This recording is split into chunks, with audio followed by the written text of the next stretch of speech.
빌 게이츠와 스티븐 잡스를 비교한 평전을 쓴 타케우치 카즈마사는 게이츠와 잡스를 이렇게 비교했습니다. 잡스는 황야를 개척하고 게이츠는 그 뒤에 수학을 한다. 단 한 줄의 요약이지만 이건 잡스와 게이츠가 걸어왔던 그 발걸음, 그리고 둘의 스타일을 가장 잘 나타내주는 문장입니다. 잡스가 아이맥과 아이폰으로 PC와 스마트폰에 씨앗을 뿌렸다면 게이츠는 윈도우와 오피스 시스템으로 잡스가 뿌린 씨앗의 결실을 맺었죠. 실패도 많았지만 그만큼 과감한 성공도 많았던 잡스와 리스크를 줄이며 성공 확률을 높였던 게이츠의 경영 스타일이 여기서 갈리기 시작합니다. 야구로 따지면 잡스는 삼진도 많지만 홈런도 많은 전형적인 거포 스타일이었고, 게이츠는 출루율도 장타율도 골고루 높은 오피스 히터 스타일이라고 볼 수 있죠. 이처럼 게이츠와 잡스 두 라이벌의 인생은 좀 다른 궤적을 그리고 있습니다. 사실상 공통점이 거의 없긴 하죠. 그나마 같은 건 1955년에 태어났고 IT 업계에 혁명을 일으켰다는 것? 그 정도가 떠오르긴 하지만 게이츠와 잡스는 성장 환경과 그 시작점도 업무 스타일도 상당히 달랐습니다. 두 사람은 마치 평행선처럼 같은 길을 그리지만 서로 떨어져 있었죠. 그렇다면 혁신의 아이콘이라 불리는 두 라이벌 스티브 잡스와 빌 게이츠는 어떤 길을 걸어왔을까요? 그리고 그 길에는 어떤 차이점이 있을까요? 우리의 삶을 영원히 바꿔놓은 두 사람, 스티브 잡스와 빌 게이츠의 이야기를 지금 시작해보려 합니다.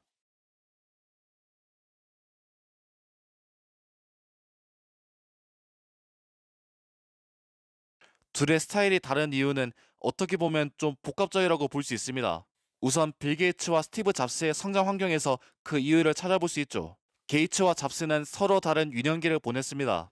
일단 게이츠는 안정적인 중산층 집안에서 태어났죠. 아버지는 저명한 변호사, 어머니는 은행 재벌 집안의 딸이었습니다. 여유로운 환경, 탄탄한 기반이 이미 갖춰져 있었습니다. 그런 환경에서 자란 게이츠는 책을 좋아하고 신동소리를 들을 만큼 공부도 잘하는 우등생으로 불렸지만, 훗날 마이크로소프트를 같이 차리게 될 학교 친구인 폴 앨런과 함께 학교 컴퓨터를 해킹해 전상망을 건드리는 대담한 장난을 치기도 했죠. 아무튼 모자람 없는 환경에서 자신의 꿈을 펼칠 기반이 있었던 게이츠는 하버드 대학교, 그 중에서도 법학과로 진학하며 아버지의 뒤를 이어갈 수 있게 됩니다. 어떻게 보면 정말 꽃길만 거는 케이스라고 볼 수 있죠. 집안도 여유롭고 공부도 잘했고 심지어 하버드 법학과에 입학했으니까요. 정해진 길만 그대로 걸어가도 아주 무난하게 성공할 수 있는 사람이었습니다. 하지만 잡스의 경우에는 좀 달랐습니다. 잡스는 시리아 이민자 출신의 아버지, 미국인 어머니 사이에서 태어났지만 그들은 잡스가 태어나자마자 입양을 보내버렸죠. 그렇게 잡스는 양부모 밑에서 자라게 됩니다. 이런 잡스의 과거는 특유의 불같은 성격과 가치관, 그리고 경영 스타일에도 엄청난 영향을 끼치게 됐죠. 이건 게이츠와 아주 많이 다른 점이라고 볼 수 있습니다. 앞서 말했듯 게이츠는 아주 여유롭고 돈이 많은 집안에서 자랐지만 잡스의 집안은 그렇지 못했습니다. 그리고 천재라 불렸던 게이츠와 다르게 잡스는 학업에서 천재성을 보이지는 못했다고 했죠.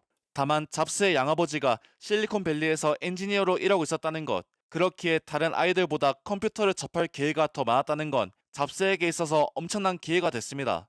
고등학교를 졸업한 이후 휴렛 패커드의 인턴으로 일한 것도 컴퓨터를 포함한 전자공학 기술에 대한 잡스의 호기심이 불러온 것이었죠.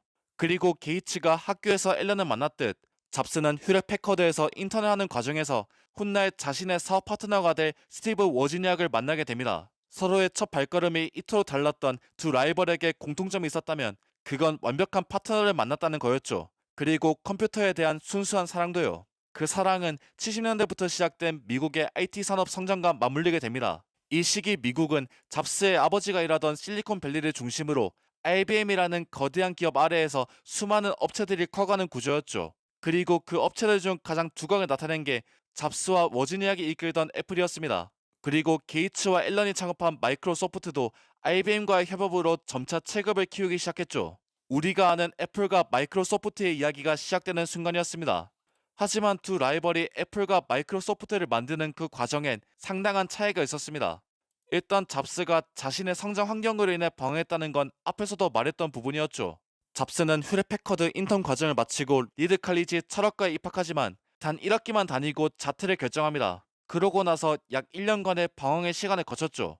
이 시기 잡스는 선불교에 심취하여 수행을 한 적도 있고 불교의 근본이라 볼 수 있는 인도 여행을 다녀오기도 했습니다.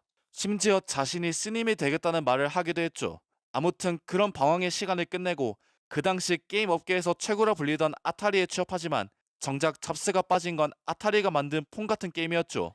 이런 게임으로 인해 다시 컴퓨터에 대한 열정에 불이 붙었고 결국 아타리를 1년 만에 그만둔 잡스는 계속 휴렛패커드에서 일하고 있던 워지니악과 손을 잡고 본격적인 컴퓨터 개발에 나서게 됩니다. 먼저 애플1으로 프로토타입을 만든 잡스와 워지니악은 1977년 세계 최초의 일체형 PC인 애플2를 발표합니다. 그리고 이 애플2는 컴퓨터 업계를 완전히 뒤바꿔 놨죠. 기업과 고위층이 이용하는 업무용이 아닌 가정과 개인이 이용하는 삶의 파트너로서 말이죠. 이런 걸 보면 잡스는 참 과감했다는 느낌이 듭니다. 대학도 바로 그만두고 어떻게 보면 의미 없는 방황이라고 볼 수 있던 그런 시간들을 거치며 그나마 잘 들어갔다고 볼 수 있던 아타리에서도 나와서 자신의 친구인 워지니악과 개인용 컴퓨터, 즉 PC라는 새로운 세계에 발을 들인 거니까요. 잡스 특유의 과감함이라고 할까요? 어떻게 보면 무모할 수도 있었던 그 시도들이 결국 성공으로 이어진 거죠. 그런 잡스에 비하면 게이츠는 계획적으로 움직인 편이었습니다. 물론 과감하지 않았다는 이야기는 아닙니다. 어쨌거나 게이츠도 하버드를 중퇴하고 창업에 도전하는 건 그 당시의 시대상을 생각하더라도 쉽지 않은 결정이었죠. 그리고 게이츠가 잡스랑 비교하면 좀 순한 맛일 수는 있겠지만 어쨌거나 마이크로소프트가 성장한 이후로는 수많은 IT 기업들을 잡아먹으며 독과점 논란의 중심에 섰던 인물이기도 하니까요. 천재에게는 어느 정도의 광기가 있다는 말이 잡스와 게이츠 이 두 사람에게도 해당되는 거죠. 다만 잡스는 그걸 감정적으로 뜨겁게 풀어냈고 게이츠는 이성적으로 차갑게 풀어냈다는 게 두 인물의 결정적인 차이점이 아닐까 하는 생각이 듭니다. 사실 애플과 마이크로소프트가 창업된 목표라고 할까요? 그것도 약간 다른 게 있죠. 애플은 PC 자체를 만들고 싶어 했고 마이크로소프트는 PC에 사용되는 소프트웨어를 만들고 싶었습니다. 애초에 마이크로소프트가 처음 만들어진 이유도 컴퓨터에 호환되는 소프트웨어를 본인들의 손으로 직접 만들기 위해서였으니까요. 그리고 그 꿈은 1970년대부터 80년대까지 컴퓨터 업계에서 가장 큰 기업이었던 IBM과의 협업으로 현실이 됩니다. 그때 나온 게 MS-DOS였죠. 이 MS-DOS로 컴퓨터 업계의 자리를 잡은 게이츠는 지금까지도 우리 컴퓨터에 쓰이는 윈도우를 만들며 마침내 최고의 기업에 올라서게 됐죠. 물론 그 과정에서 애플과의 동조가 있었고 거기서 매킨토시, 리사 프로젝트 같은 애플의 기술을 훔쳐갔다는 의혹도 있습니다. 다만 이건 잡스가 애플을 떠난 뒤에 일어난 일이었죠. 이렇게 게이츠가 마이크로소프트를 통해 컴퓨터 시대의 중심에 서는 동안 잡스는 또다시 헤매고 있었습니다. 애플2의 기념비적인 성공이 있었지만 연이은 개발 실패와 직원들과의 불화로 인해 자신이 데려온 존 스컬리어의 파워 싸움에서 제대로 밀려버리고 말았죠. 물론 잡스의 개인적인 처신에도 문제가 많았고요. 결국 자신이 세운 애플에서 쫓겨난 잡스는 넥스트라는 기업을 세우게 되지만 그들이 만든 워크스테이션 기반의 컴퓨터는 그 당시 기준으로 봤을 때 역대급으로 뛰어난 성능에도 불구하고 일반 PC에 비해선 너무 비싼 가격, 선발주자들의 존재감으로 인해 큰 성공을 거두지 못하게 됩니다. 하지만 3D 기술을 위해 인수했던 픽사가 1995년에 토이스토리로 예상치 못한 대박을 터뜨리며 픽사의 80% 지분을 가지고 있던 잡스도 우리나라 돈으로 1조 원 이상의 어마어마한 돈을 벌게 됐죠. 때마침 1997년 기준으로 10억 달러 이상의 적자를 기록하던 애플은 이 상황을 극복해낼 구원투수로 잡스를 선정하게 됩니다. 자신의 집과 마찬가지였던 마이크로소프트를 단 한 번도 떠나지 않은 게이츠와는 다르게 잡스는 정말 극적인 순간들을 맞이하며 다시 애플로 돌아오게 된 거죠.